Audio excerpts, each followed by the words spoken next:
Pronto. Passando para o indicador 2. Indicador tempo médio de interrupção do serviço. O que é isso? É a relação entre o tempo total agregado em minutos também, no qual o serviço esteve indisponível. Então aqui é a taxa de indisponibilidade. Você tem uma taxa de disponibilidade, tem uma taxa de indisponibilidade. Da mesma forma como a gente fez no primeiro indicador, é realizado para o segundo indicador também. Nesse caso, tem que ser zero. Você tem o somatório dos tempos. Total de ocorrência tem que ser zero. O horário de disponibilidade também tem que ser zero. Não, tem que ser zero. Total de ocorrência é isso. Não, 100%. Bom, e a única?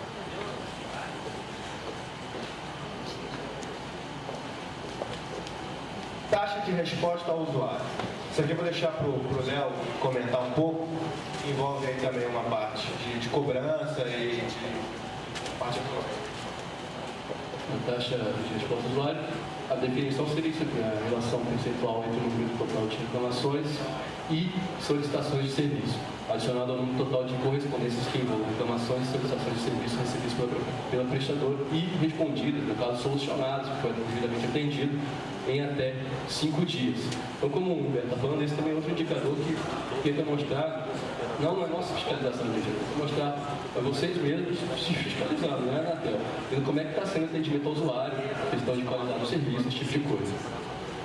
Representar uma representação matemática também em termos percentuais, e aí cada campo lá é representado por A, B e C. Quer falar do método? Preenchimento e também todo o preenchimento das informações aqui, ele está retratado no método de coleta do indicador. Isso é muito importante as pessoas. O que é esse método de coleta que tem no manual? Eu não estou entendendo o que é isso. São exatamente o que você deve preencher no sistema. Parece até um pouco idiota quando você olha assim, mas a intenção é essa. É fazer um sistema muito ridículo para que todas as pessoas consigam preencher corretamente o sistema. Mas a gente ainda encontra dúvidas e, sim, pertinentes às vezes, mas muito por falta de atenção na leitura do manual. Bom, então, vamos preencher esse dado aqui. Eu vou colocar de forma aleatória, para que a gente não perca tanto tempo nesse preenchimento. E se atente mais ao indicador. IAU 1.1, periodicidade anual. Esse aqui, algumas empresas não vêm preenchendo, e é uma obrigação prevista na 272, que é o Regulamento de Serviço de Comunicação Multimídia. Todas as empresas devem manter um centro de atendimento telefônico gratuito para os seus assinantes. Eu entendo que a situação de pequenos provedores é um tanto quanto complicada para que você mantenha uma central de 0800. Mas você tem que disponibilizar alguma forma de atendimento gratuito ao seu usuário. Seja uma ligação que o seu usuário faz a cobrar para você, você tem que especificar isso muito claramente junto à Anatel, como está sendo feito. Por quê? Porque existem diversos quadros dentro da nossa gerência com relação à falta de 0800. E é um tema recorrente e que está sendo punido dentro da nossa área. Não necessariamente você precisa ter um 0800. Eu sei que isso é um custo muito alto para a empresa, mas você tem que disponibilizar alguma forma de centro de atendimento gratuito. Taxas de atendimento relativas a contas por 100 contas emitidas. Relação percentual entre o número de atendimentos relativos às contas de serviços dos usuários durante o trimestre e o número total de contas emitidas, serviços emitidas no trimestre. Então, o que a gente quer com isso? Número de atendimento de contas dos usuários. Agora até eu me perdi. Atendimentos relativos a contas. Qualquer tipo de cobrança indevida, alteração no valor da mensalidade, alteração do plano do usuário que venha no billing da empresa, que chega até a empresa como reclamação, tem que ser contabilizada nesse indicador. Então, você tem que dividir o número de atendimentos relativos a contas pelo número total de contas emitidas no semestre.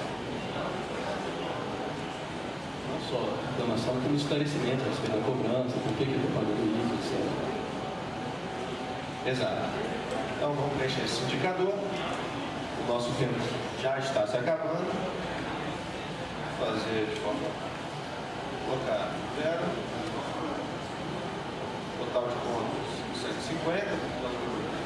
Nosso número de assinantes. E aqui a gente já parte para o IPL3. Mas antes do IPL3 a gente tem alguns outros indicadores com periodicidades diferentes, periodicidades anuais. Vocês vão preencher só na primeira coleta de 2009.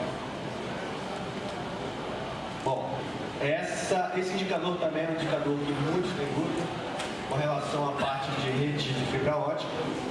O indicador IPL1, a diferença básica do IPL1 para o IPL2 é basicamente que a gente está medindo apenas o tubo de fibra ótica sem contabilizar o número de fibras que constam desse tubo. Então é só o volume macro aí de fibras que vocês possuem. No outro, a gente já detalha e já abre por quilômetro de fibra efetiva. No IPL3, que é um outro dado também que já vinha do início do CIS, que foi realocado do STFC, a gente teve que dar uma nova roupagem para a rede de dados, refere-se a troncos, periodicidade trimestral. Então, o que a gente quer nesse elemento?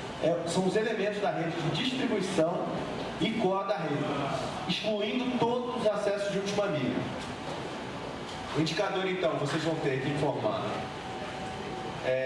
o total de troncos de baixa capacidade e também de alta capacidade utilizados pela prestadora e de sua propriedade no item 1 ou de terceiro. Como é que esse dado tem que ser apresentado? Você tem que informar na letra A o total de troncos de alta e baixa capacidade de propriedade da prestadora, no item B o total de troncos de alta e baixa capacidade de propriedade de terceiros, o crescimento anual previsto. Isso daqui é um indicador para que a gente faça uma orientação de como o mercado está crescendo e está evoluindo, tanto da própria prestadora quanto os troncos de terceiros. Nessa parte de indicadores econômicos, eu vou solicitar aqui a ajuda do Leonardo, que vai tratar aí dessa parte de investimento, periodicidade e receita operacional bruta. Bom, a gente vai passar um pouco rápido, porque esses aqui são mais triviais. O investimento na planta, periodicidade dele anual, o que você está investindo realmente em capital. A gente fala em capital aqui, é toda aquela estrutura necessária para a prestação do serviço, né? Em termos de esse tipo de coisa, hardware, software, esse tipo de coisa. Bom, o indicador do preenchimento dele é a mesma coisa, só que a gente pede para segmentar em hardware, software, o que vocês estão investindo. Faturamento bruto decorrente da prestação de serviços e aplicações, excetuando-se o faturamento decorrente da exploração de serviços. Então muda um pouquinho em relação à informação primeira, que é a ROP. Bom, depois é o faturamento bruto decorrente industrial, ou seja, a somatória desses dois, desses três, na verdade, do próximo, que é o faturamento decorrente do provimento de serviços de valor adicionado, vão ter a somatória desses três, provavelmente vai ser muito parecida com a ROP, né? Serão igual. As taxas de atendimento, você acha muito parecido àquela. Você já falou sobre isso, né? Bom, aqui a gente entra com taxas de reclamações,